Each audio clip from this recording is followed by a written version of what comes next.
समझ नहीं आ रहा अपने सैलरी इंक्रीमेंट का क्या करूं। बेटा इतना क्या सोच रहा है? अपने म्यूचुअल फंड्स के एसआईपी का टॉप अप करा ले। This is the right time. क्या? समझ में नहीं आया। बेटा इतना क्या सोच रहा है? अपने म्यूचुअल फंड्स का एसआईपी टॉपअप करा ले। This is the right time. अब समझा।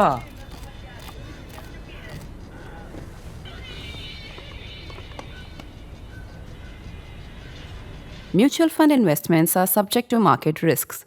Read all scheme related documents carefully.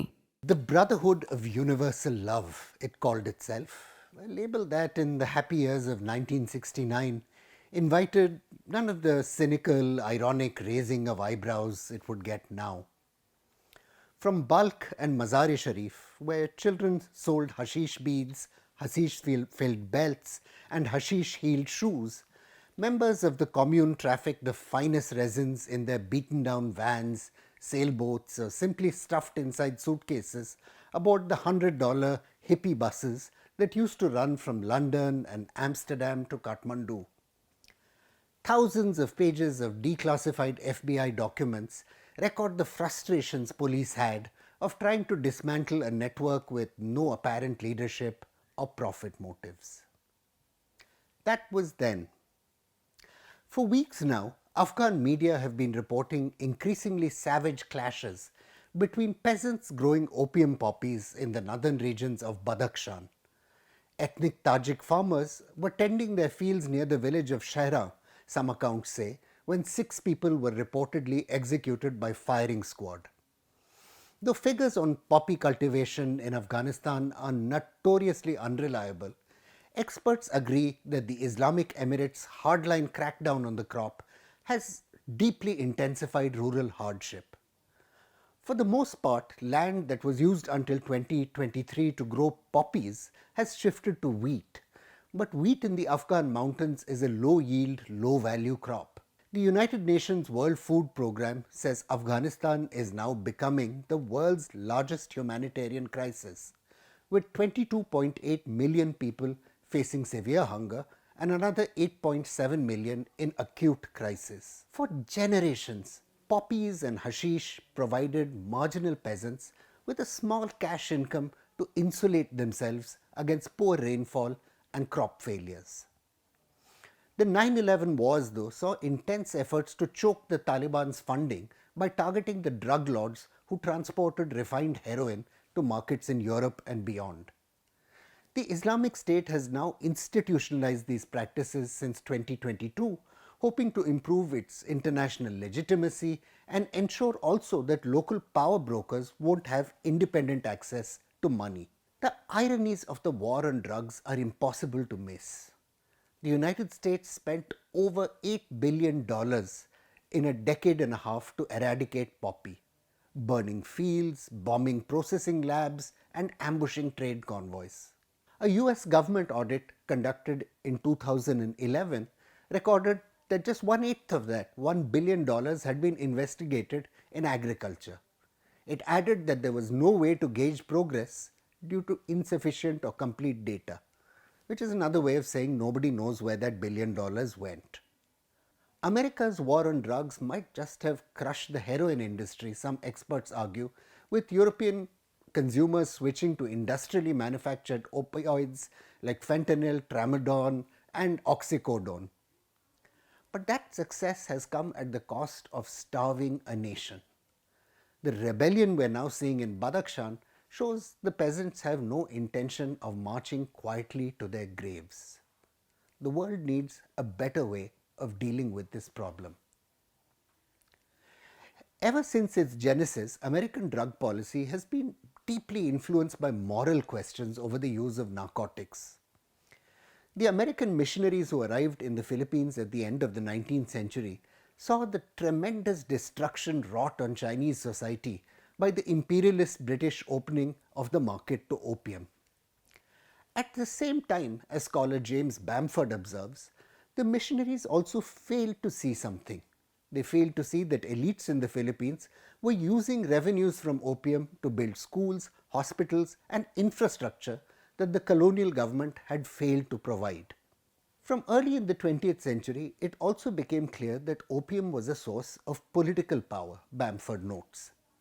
In 1929, police in Paris arrested the Afghan minister to France, we'd now call him an ambassador, Ala Ghulam Nabi, on charges of trafficking 250 kilograms of heroin, then valued at 1 million francs.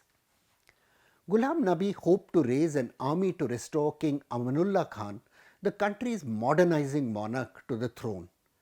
King Amanullah had angered much of the clerical and traditional tribal leadership by trying to ensure education, especially for girls. Through the 1950s, as Afghanistan became more enmeshed in global counter-narcotics efforts, the state stepped up its attempts to prohibit poppy cultivation. In 1958, 3,000 small opium farmers were forced to transition to growing wheat and barley. However, 15,000 agricultural workers linked to the poppy harvest lost their jobs and famine loomed. Aid was promised to help the community but never showed up. And soon the poppies began blooming again. Like the Brotherhood of Universal Love, many actors cashed in on Afghanistan's crop, not all of them as nice as the hippies from San Francisco. Iranian insurgents, Kurdish terrorists fighting Turkey, and all kinds of plain vanilla criminal cartels were involved. Even though billions of dollars continued to be spent on the so-called war on drugs, it became clear that prohibition-focused policies had failed. Fighting against the Soviet Union from 1979, Mujahedin commanders quickly saw the potential of the opium crop.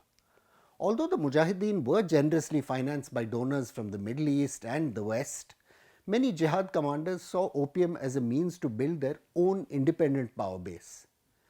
Gretchen Peters, a scholar who spent a lot of time in the region, describes how jihad commander Mullah Muhammad Naseem Akhundzada, and I quote, set production quotas, implemented a predatory loan service to small poppy farmers, and reportedly threatened farmers who failed to plant poppy with castration or death. Pakistan's inter-services intelligence infrastructure was used to bring in weapons, medicine and food, and it carried back opium. The drugs were shipped to Europe and the United States through Karachi's crime cartels, with the profits laundered through property markets and stock exchanges. General Muhammad Ziaul Haq's military regime, expert David Winston recorded in a study published by the North Atlantic Treaty Organization, I quote, engaged heavily in the heroin trade. Zia, Winston wrote, fostered an ecosystem of government protection of heroin dealers, government officials profiting off the heroin trade, and significant political influence of heroin syndicates in the government. The Taliban's mullahs who took power in 1997 also capitalized on this vast business. In 1996, Afghanistan produced some 2,250 metric tons of opium. That number soared to 4,580 metric tons by 1999. From 2006, as the Taliban re-emerged from their sanctuaries in Pakistan, narcotics became an increasingly significant source of revenue. The Taliban taxed illegal semi-precious stone mines, they imposed levies on truck traffic, and took protection money from small businesses. In spite of international sanctions, the opium trade also continued to thrive. The Taliban, you see, learned from experience that the poppy is more potent than any holy edicts. The first Taliban emirate produced 75% of the world's opium supply. In 1999, the regime decreed a one-third cut in production and 9 years later announced a total ban. The ban appeared to succeed, but the sharp drop in output wasn't due to policy, it was because of drought-like conditions. After 9/11 happened, the Taliban were forced to withdraw the ban, fearing a farmer revolt, just as they were preparing for war against the United States. When economic crisis swept through Afghanistan again in 2021 and the Islamic Emirate returned to power, opium and synthetic drugs became a valuable economic cushion. The International Crisis Group estimates that the withdrawal of foreign troops and donors shrank the country's GDP by nearly one-third. The poppy harvest continued to provide over 100,000 jobs, many of them to the poorest Afghans in the most desperate need. The Taliban's 2022 decision to ban poppy cultivation, therefore, came as a surprise to most observers. Perhaps the Taliban leadership wanted recognition from countries like Russia and China. By late 2023, authorities were raiding and torching drug labs in Behramcha, reputedly the largest drug market in southern Afghanistan. And in April 2024, they enforced the ban on opium trading in the main bazaars of Helmand and Farah. Abdul Wadud Bazaar in Farah, said to be the world's largest drug market, was shut down. Floggings and executions of drug traffickers became common. Local resistance to prohibition, however, has kept flaring in the face of economic realities, especially in Nangarhar and Badakhshan. Taliban fighters exchanged fire with poppy farmers in Nangarhar in 2022, the ICG says, and there have been multiple clashes in Badakhshan and Ghor. Large landowners and traffickers, you see, have managed to survive the ban relatively well because they have big stockpiles that they can sell gradually onto the market. Finding a way forward now won't be easy.